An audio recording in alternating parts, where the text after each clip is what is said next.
Gaspi y me encuentro con el presidente del UFC President Dana White. Dana, great, exciting beginning of the 2020. We have a couple of big fights coming in the next weeks. Yeah, we got fights, big fights coming all the way through July. You know, today I've been telling people, you know, Usman and Masvidal got into it here this week. They'll be fighting International Fight Week in Vegas. You got convinced with what you saw? I had nothing to do with this. We were already planning that, but you know, I'm excited for obviously Jon Jones coming up in Houston, and what a lot of people don't realize is how tough this kid is that he's going up against. Dominic Reyes is young, fast, has knockout power in both hands, and is hungry to beat Jon Jones. If Jon Jones can get through this guy, it'll be unbelievable. Did you say, I know, correct me if I got it wrong, Habib and Tony just sold out? Sold out. Habib and Tony sold out in one. All these shows, all the shows that are up right now, most of them are all sold out already. So I'm telling you, man, 2019 was our biggest year, and 2020 is on fire right now. So everything is really good. Speaking about Latin America, you've been coming like twice a year. You've been to new markets, Chile, Uruguay, Argentina, obviously Mexico. You have any plan for this year for Latin America? Yes, I mean, Latin America is very important to us. We're going to continue to do these fights down there. But this year, the one we're focused on big time is France. We're going to France. We're going to do our first fight in Paris. And, you know, so I'm really, really excited about that right now.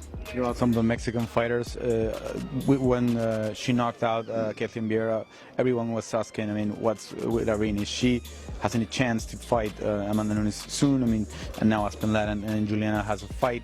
But where you see her, I mean, I know you have really much respect for her and as a person and as a fighter. Oh, Irene Aldana. Oh, I love Irene Aldana, yeah. Yes, she has. If you look at how far she's come in such a short amount of time, she is continues to get better. She loves to get in there. You know, she is your typical Mexican fighter, man. She gets into dog fights. She likes to get right in there and dig it out, and she's one of the sweetest human beings you will ever meet.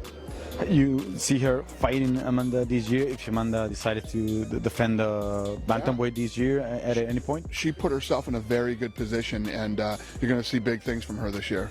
What about Jair Rodriguez? He fought in October. He beat a really good fighter named Jeremy Stephens. When would you want to see him fight again? I mean, we haven't heard anything. That I don't know.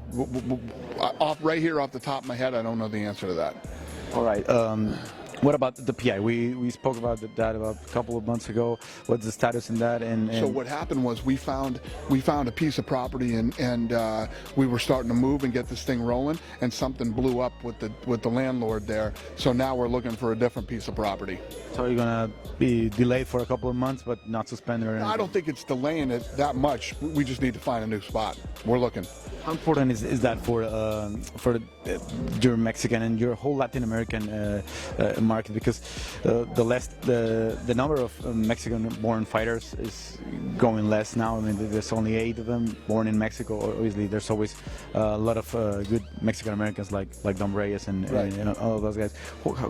How much does this PI means for the Mexican market? It's a big deal. You know, if you look at what it's done for China for us, you know what I mean? And what it's done for the United States with the one that we have in Las Vegas, it's going to be the game changer. Speaking about these Mexican Americans, does this Dom Reyes against Jon Jones remind you of Cain Velasquez versus Brock Lesnar? I mean, what can it do for the Mexican Americans if Dom can surprise Jon? Listen to me. I'm telling you, people don't know this, but Dominic Reyes is the real deal. Jon Jones is in for a very tough fight next weekend. If he can get through, if Jon Jones can get through it, it'll be big. Well, we all know, you said Masvidal is fighting Usman. A lot of people were asking about that fight against Conor. What you see when you see Conor fighting, you want to see him wait for the lightweight title? Conor's just fought. And, you know, none of these other fights make sense. Plus, Usman and Masvidal are fighting. So who knows with Conor? We'll see what he pops up with. He always comes up with something crazy. So that's why we love Conor. We'll see what happens. Well, Dana, thanks a lot for your time. Dana White, Presidente del UFC. All right, buddy. Have a good week. Oh! Whoa! We've never seen that.